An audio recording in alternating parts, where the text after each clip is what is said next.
mulher, não apareceu um maior que João, o Batista. Contudo, aquele que é menor no reino do céu é maior do que ele. E desde os dias de João, o Batista, até agora, o reino do céu sofre violência, e os violentos o tomam pela força.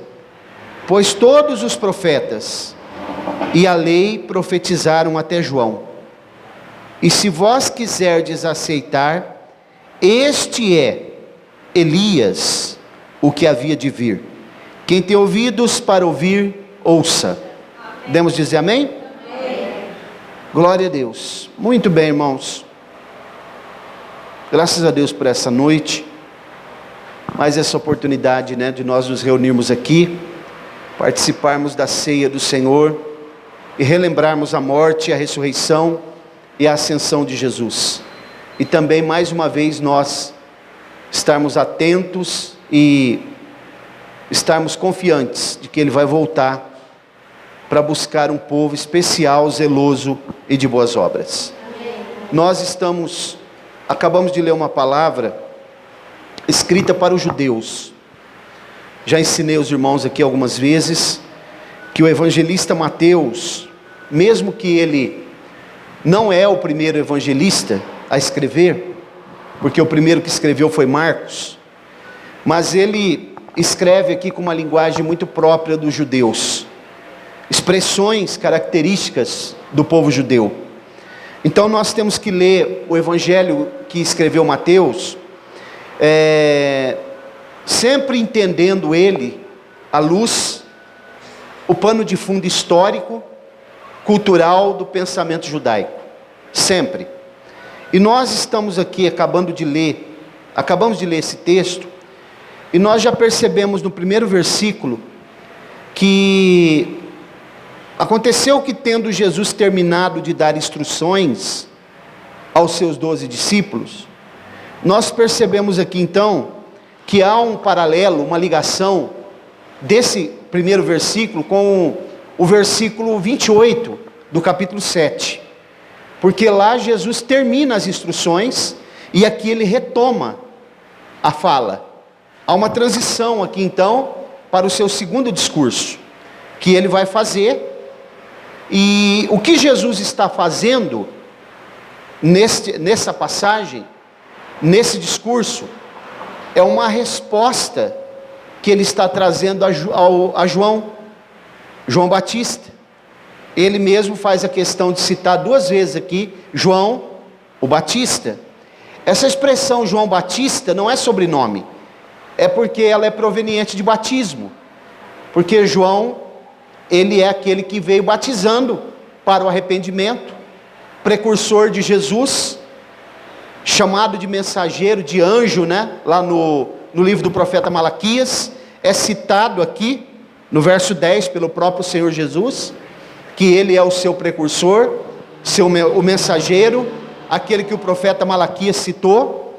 Então, irmãos, olha a resposta que Jesus está dando para João Batista.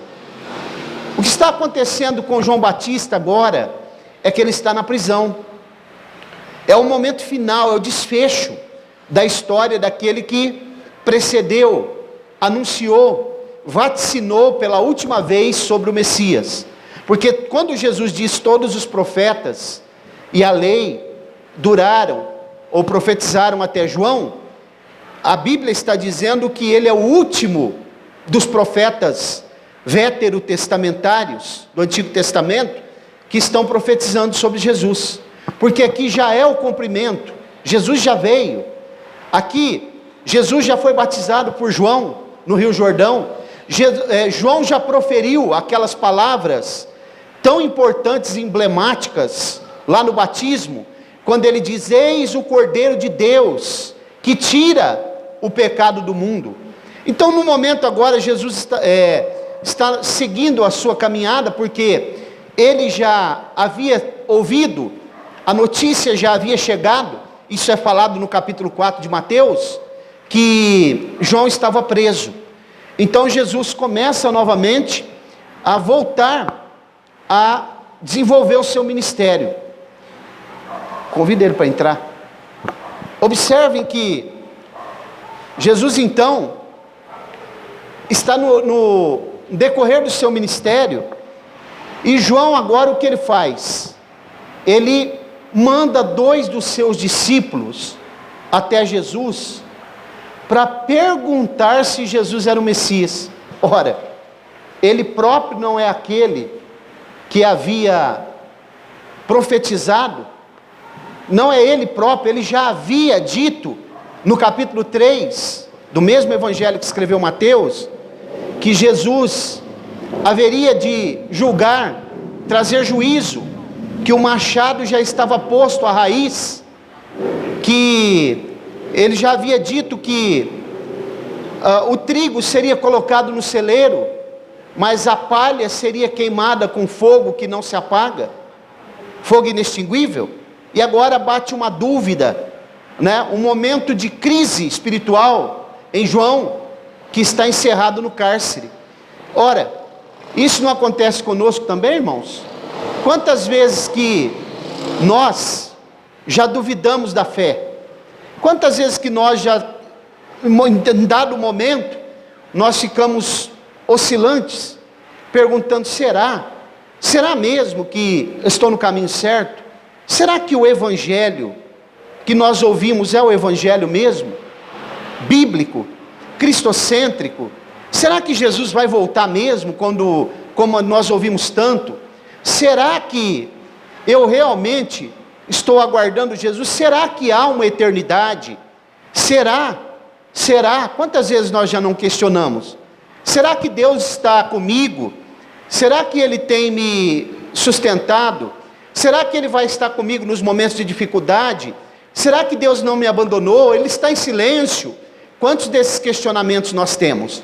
Mas os irmãos observem que aconteceu isso com João, e não só com ele, mas os grandes homens de Deus que nos antecederam, não só os apóstolos, os profetas, também do Antigo Testamento, mas aqueles também que são os pais da igreja, que vieram depois dos apóstolos, os grandes vultos do passado, os grandes avivalistas, todos eles, os pioneiros das Assembleias de Deus, todos eles tiveram momentos de dificuldade, de questionamentos, e de dúvidas. Isso está acontecendo agora com João Batista. E quando os 2 discípulos chegam onde Jesus está, vocês perceberam a resposta que Jesus vai dar? Ele diz assim: olha, vai dizer para João que está acontecendo, porque por que João teve esse questionamento, irmãos? Por que essa dúvida pairou no coração de João? Ora, não é ele o precursor de Jesus? Deus não revelou para ele que Jesus é o Cordeiro de Deus que tira o pecado do mundo? É porque ele estava preso. No momento em que ele vai preso, no pensamento de João, também é o mesmo pensamento que existia no coração dos outros discípulos, e dos 12 também. Tanto é que Judas é aquele que mais pensava que Jesus fosse criar uma revolução, que Jesus fosse arregimentar o povo para poder vencer o Império Romano e julgar a nação de Israel e estabelecer o seu reino. Tudo isso estava no coração de João também. Mas é claro que eles não entenderam que isso vai acontecer, mas na segunda vinda. Eles pensavam, até hoje, os judeus não acreditam que Jesus é o Messias, porque eles estão esperando o Messias que vão fazer tudo isso, e Jesus não fez nada disso. Mas é claro que ele não fez, porque quando Jesus veio na sua primeira vinda, ele veio como servo. Marcos deixa isso claro. Ele veio para pregar o reino de Deus, ele veio para pregar o evangelho aos pobres de espírito, que são aqueles que não se acham autossuficientes, são dependentes de Deus. Ele veio para trazer liberdade aos cativos. Isso está em Isaías 61, porque o Espírito do Senhor está sobre mim. Lucas quando Jesus está na sinagoga, no capítulo 4 de Lucas, isso vai se cumprir. Quando ele levantou-se para ler, foi dado para ele o livro do profeta Isaías, ele leu a passagem do capítulo 61, porque o Espírito do Senhor está sobre mim e me ungiu para apregoar boas novas aos quebrantados de coração, proclamar liberdade aos cativos e anunciar o ano aceitável do Senhor. E depois ele vai falar do juízo também. Então eles não entenderam isso, eles não compreenderam a mensagem que Jesus havia passado para eles, estava pregando para eles. A mensagem era que primeiro ele veio como servo, primeiro ele receberia uma coroa de espinhos, primeiro ele viria como filho de Maria, primeiro ele viria como aquele que entraria em Jerusalém montado em um jumentinho. Eles não compreenderam, eles achavam, entendiam, estava no coração deles que Jesus faria uma grande revolução, armaria o povo, iria regimentar o povo, para que o povo enfrentasse o Império Romano. Agora João está preso, então ele começa a colocar em xeque: será que é ele mesmo? Porque eu estou preso, o Império Romano continua aí no poder, nós também não podemos pensar isso. Será que vai acontecer? Eu ainda continuo sofrendo, eu ainda continuo tendo tristezas, o mundo ainda continua corrupto, as pessoas continuam ainda violando as leis de Deus, ainda continuam acontecendo crimes bárbaros, pessoas continuam morrendo, doenças continuam acometendo crianças, pessoas continuam perdendo a sua saúde, perdendo a sua paz. Está acontecendo tudo isso. Será? Você já não pensou isso também, irmãos? Eu já pensei muitas vezes: meu Deus, quando vai acontecer que o Senhor vai realmente julgar a humanidade? Quando o Senhor vai trazer o seu reino de paz e equidade? Quando vai acontecer isso? Mas vai acontecer. Na sua segunda vinda vai acontecer. Jesus vai voltar e vai colocar as coisas em ordem, porque é prometido na sua palavra. Mas os irmãos percebam que quando Jesus fala para eles, aqui no capítulo 11, e o versículo 5, os cegos recebem visão, os coxos andam, os leprosos são purificados, surdos ouvem, os mortos são ressuscitados, os pobres estão ouvindo a pregação do Evangelho. Dá uma impressão aqui que Jesus está apenas falando isso para eles. Mas como apenas Mateus e Lucas é que narram essa passagem, quando a gente olha lá para o capítulo 7 do Evangelho que escreveu Lucas, a partir do versículo 18 até o 35, a gente vai perceber que antes de Jesus falar isso para eles, Jesus curou os cegos na frente deles, Jesus curou os coxos, Jesus fez vários milagres para eles visualizarem, para depois eles irem até João e dizerem: olha, ele é o Messias, porque aconteceu várias curas. E quando Jesus cura na frente deles, Jesus está fazendo cumprir o que está em Isaías capítulo 11, do 5 ao 11, porque lá também fala que os coxos andariam, a língua dos mudos iriam proferir palavras, os surdos iriam ouvir, os cegos iriam enxergar. Então nesse momento está cumprindo parte do capítulo 11, a partir do versículo 5 até o 11 do livro do profeta Isaías. E Jesus está dizendo para eles, em outras palavras: pode dizer para João que eu sou o Messias, pode dizer para João que ele não errou, a profecia dele é certa, ele é profeta sim, ele vaticinou certo, é porque não é o momento ainda, é minha primeira vinda, agora é o momento que eu vim para salvar, é o momento que eu vim para transformar as vidas, mas chegará o dia em que eu julgarei a nação de Israel, e eu julgarei os homens. Glória a Deus. Então, irmãos, nós estamos aqui nessa noite convictos de que o Senhor vai voltar, vai buscar um povo especial, zeloso, de boas obras. E ele diz uma frase aqui muito interessante, no versículo, quando ele vai dizer assim: olha,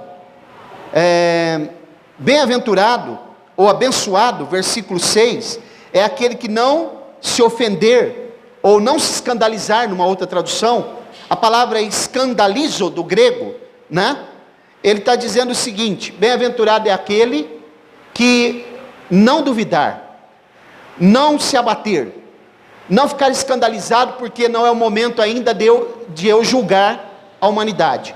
Vai chegar o momento, né? Então nós percebemos que eles estavam, João também, como alguns outros discípulos, estavam tropeçando no fato de que Jesus não veio com essa intenção que eles estavam esperando, porque para eles o Messias vai fazer isso. Conversa com um judeu ortodoxo, ele vai dizer: seu Jesus não é o Messias, porque ele não fez nada do que nós estávamos esperando. Ele não fez, mas ele vai fazer. Vai chegar o momento que ele vai fazer.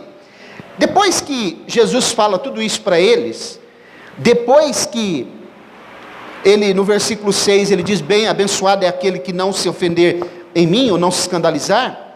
Ele vai começar, irmãos, aqui agora um discurso de elogios ao próprio João. Olha que interessante.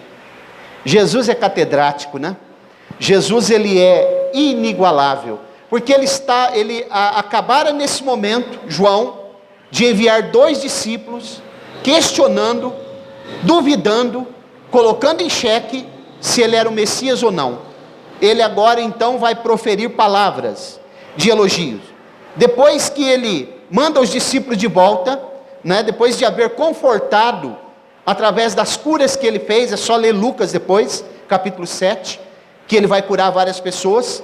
Então, ao mesmo tempo, de modo muito gentil, ele reprova o procedimento de João, de estar duvidando, e aí Jesus começa a falar para a multidão a respeito de João, e ele começa a dizer assim, o que vocês esperavam? O que vocês foste ver no deserto? Um caniço, uma cana agitada pelo vento? O que Jesus está dizendo com isso? É o seguinte, João é um homem firme, ele não é vulnerável, ele não é alguém levado pelo vento, ele não é alguém que não tem estabilidade. Jesus está trazendo para aquela multidão que João realmente era o profeta, porque a multidão ouviu os discípulos chegarem e perguntarem para Jesus, segundo a ordem de João, se ele era o Messias. Então, é um homem, ele está dizendo assim, vocês pensaram que ia ver um homem ricamente vestido? Porque os profetas não se vestiam com roupas finas, os profetas se vestiam com roupas rústicas. Então ele está dizendo, aquele homem é um profeta, João é um profeta. E eu vou dizer mais para vocês, vocês podem ter certeza de uma coisa, este é mais que um profeta, muito mais. No versículo 10, porque este é aquele de quem está escrito, eis que diante da tua face envio o meu mensageiro. A palavra mensageiro aqui, né? A palavra angelos, é a palavra que se traduz por mensageiro, ou por anjo, que pode ser, a palavra mensageiro pode ser um anjo, ou pode ser alguém, um pregador, pode ser um ensinador da palavra de Deus, alguém que prega o evangelho. Ele é mais que um profeta, porque é aquele que preparou o caminho diante de mim.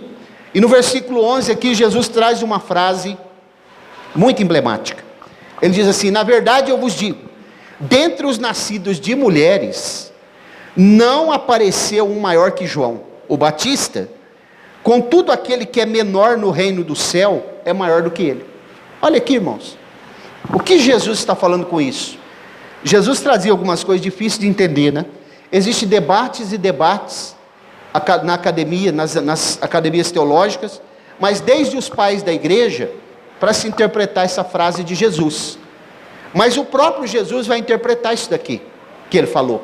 Porque o que ele está dizendo aqui é o seguinte, João, provavelmente ele está dizendo que João foi o maior de todos os profetas, nascidos de mulher. Até aqui tudo bem.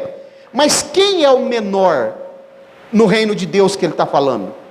Quem é aquele que é menor que está no reino de Deus, que seria maior que João? Então, para nós entendermos isso, nós vamos ter que ver a própria explicação que o próprio João Batista dá, porque a Bíblia interpreta ela própria. Então observe quem é esse menor aqui, é o próprio Jesus. Sabiam disso? Porque Jesus, no chamado reino de Deus que os homens estavam olhando, no reino dos céus, Jesus surge depois de João. Então João era considerado maior que ele, no início.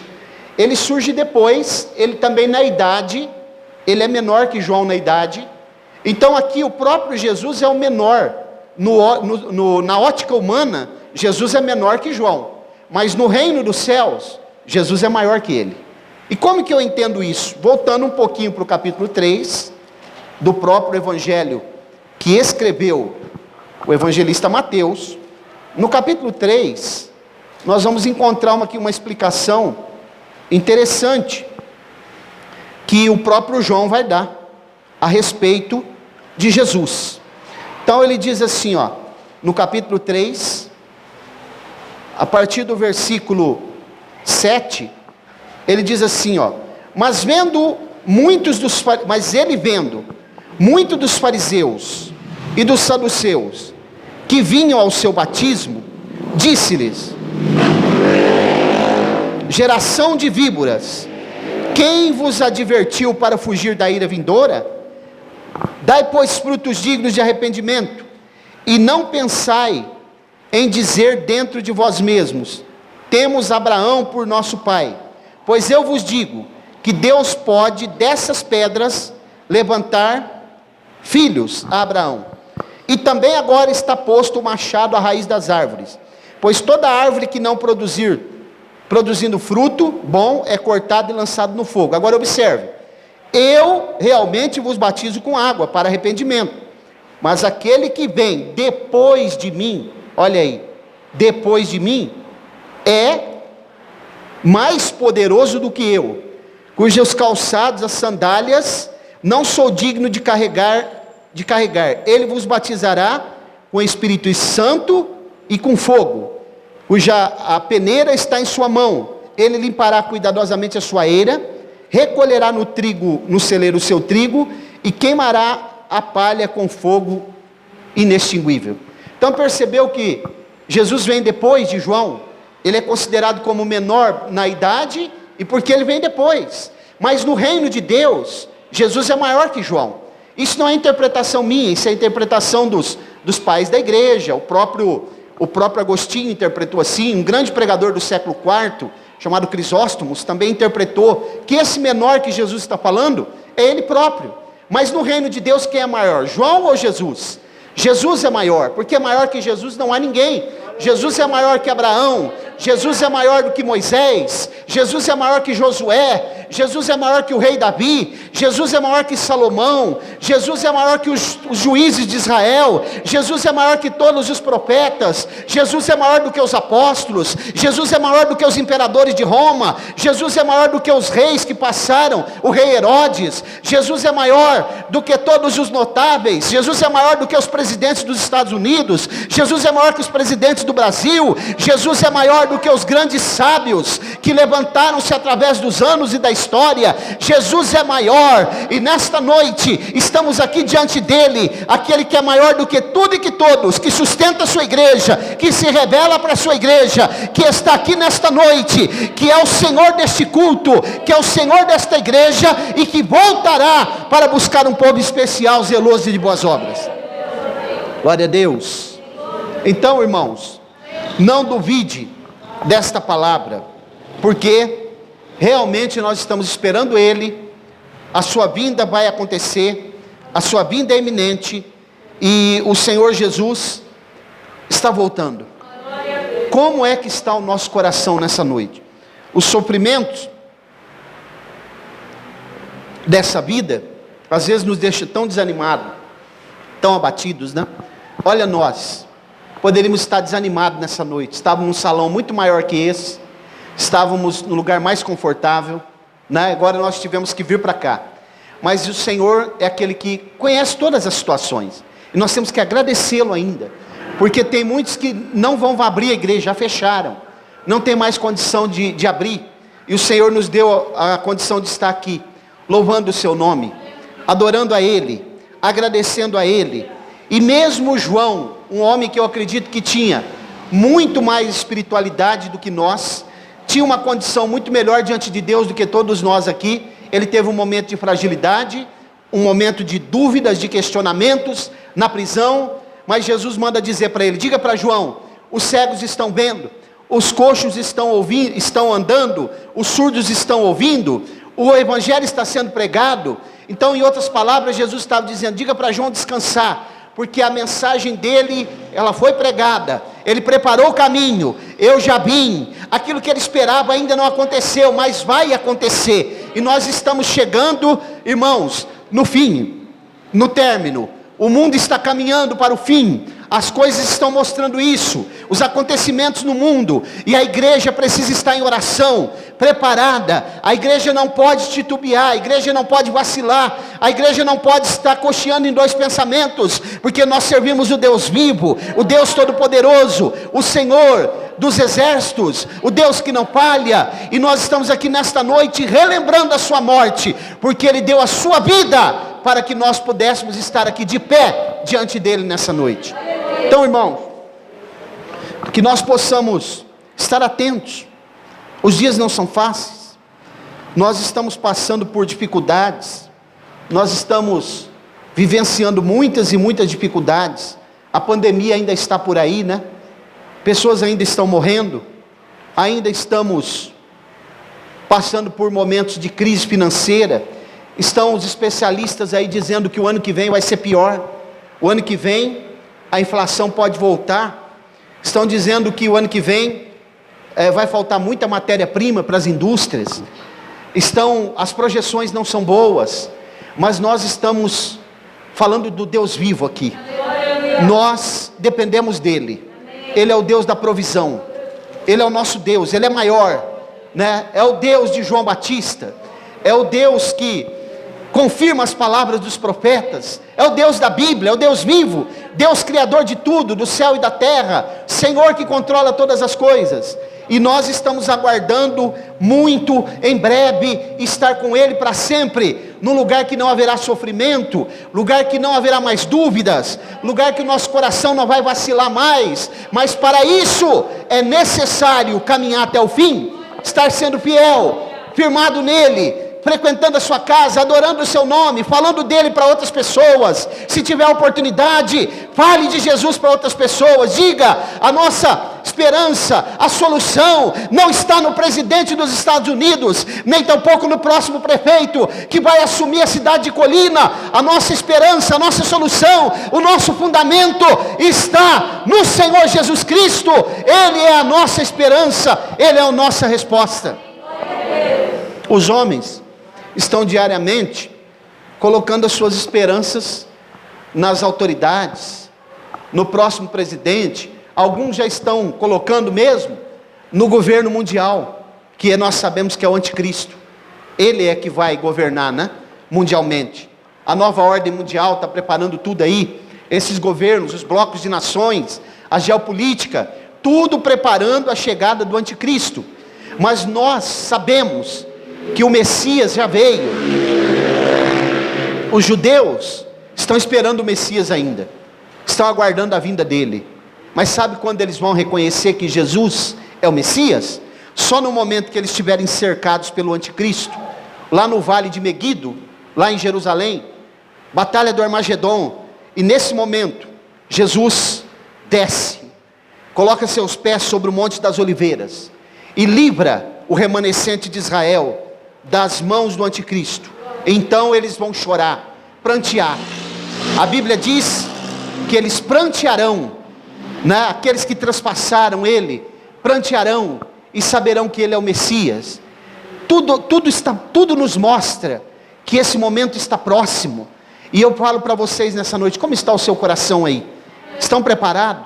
Irmãos, nós estamos vivendo um momento de frieza, de mornidão espiritual como nunca houve, né? Nós estamos vivendo um tempo que precisamos orar para um grande avivamento.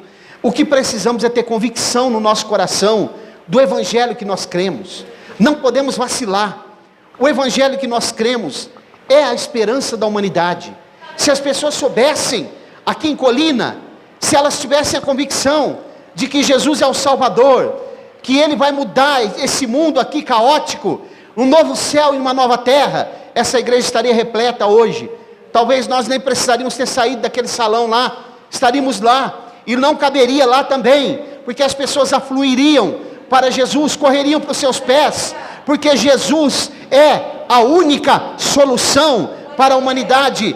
os homens vão nos deixar frustrados, vão nos decepcionar, nós vamos ficar tristes com as pessoas, mas Jesus não, Ele sempre terá uma resposta certa, Ele sempre terá uma resposta como essa, que Ele disse para João: diga para João, que os cegos estão vendo, os paralíticos estão andando, o Evangelho está sendo pregado, para aqueles que estão, os pobres e abatidos, e vai acontecer aquilo que João está esperando, mas ainda não. Mas olha, irmão, João, quantos anos já se passaram?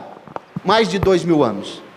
Então nós podemos dizer nessa noite, que está muito próximo a volta de Jesus. E nós precisamos estar preparados. Porque o mundo aí fora, né, o príncipe desse século, que é o diabo, o que ele faz? Trabalha 24 horas para fazer o quê? Para nos tirar da presença do Senhor, para nos deixar tristes, abatidos, sem esperança, como João estava dentro da prisão, duvidosos. Será que realmente eu estou no caminho certo? Mas irmãos, não há caminho alternativo. O próprio Jesus disse: eu sou o caminho, a verdade, a vida, ninguém vem ao Pai senão por mim. E eu termino essa reflexão, essa palavra, dizendo o seguinte: vocês se lembram daquela passagem, quando Jesus trouxe um discurso muito duro para os discípulos? O discurso era duro de suportar. Dura é essa palavra, né? Então, as pessoas começaram a ir embora, foram indo embora, saindo um após o outro, e Jesus olhou para os discípulos e disse: e vocês, não vão embora? Então Pedro disse assim: Senhor, para que iremos nós, se só Tu tem palavra de vida eterna? Então nessa noite eu digo para nós aqui, que estamos aqui em poucos, para quem iremos nós? Em quem buscaremos refúgio? Em quem buscaremos resposta? Teremos que esperar outro, como João mandou dizer? Vocês esperam em Jesus? Ou será que teremos que esperar outra pessoa? A nossa esperança, o que nós precisamos, não vai vir de Maomé, não vai vir dos profetas, como Nostradamus e outros que já passaram, não vai vir dos governantes, não vai vir dos falsos messias que têm surgido por aí, que tem muitos deles. A nossa esperança, o que nós precisamos, e a vida eterna, vem de Jesus Cristo, o único Senhor da história, da igreja, Senhor e Salvador, aquele que deu a sua vida pela igreja, pela sua igreja. E Ele disse: Tu és Pedro, e sobre esta pedra, que é Ele próprio, edificarei a minha igreja, e as portas do inferno não prevalecerão contra ela. Você pode dizer amém? E eu digo aqui as palavras de Jesus agora. Quem tem ouvidos para ouvir, ouça. Coloque-se de pé, por favor. Vamos orar. Soberano